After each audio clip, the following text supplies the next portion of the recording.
دوستو اس نے آتے ہی پوچھا آج کھانے میں کیا پکا ہے۔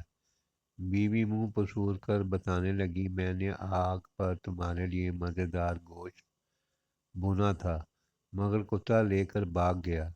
جب میں اس کو مارنے بھاگی تو سارا سرکہ بہہ گیا۔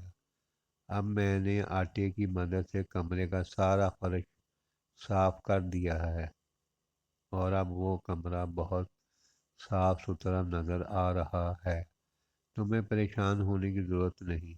اس کی بات سن کر کسان نے اپنا سر پیٹ لیا اور پریشان ہو کر کہنے لگا، اوئے بیوقوف عورت، تم نے یہ سب کیا کر دیا؟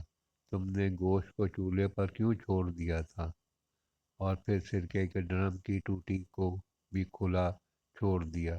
چلو وہ تو ہوا، تم نے تو سارے آٹے کا بھی ستیہ ناش کر دیا۔ اس کی بات سن کر بیوی بھی تیز لہجے میں بولی، اب میں کیا کروں؟ یہ سب کچھ تو تمہیں پہلے بتانا چاہیے تھا کہ کیا غلط ہے اور کیا صحیح۔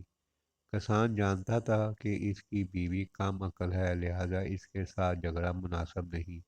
اس نے سوچا کہ مجھے خود ہی اس کا خیال رکھنا ہوگا۔ یہ سوچ کر وہ چپ ہو رہا۔ اس دن انہوں نے آلو ابال کر کھائے اور پیٹ بھرا۔ کچھ دن ایسے ہی گزر گئے اور کوئی خاص واقعہ پیش نہ آیا۔ جا رہی ہے دوستو پارٹ 3 میں۔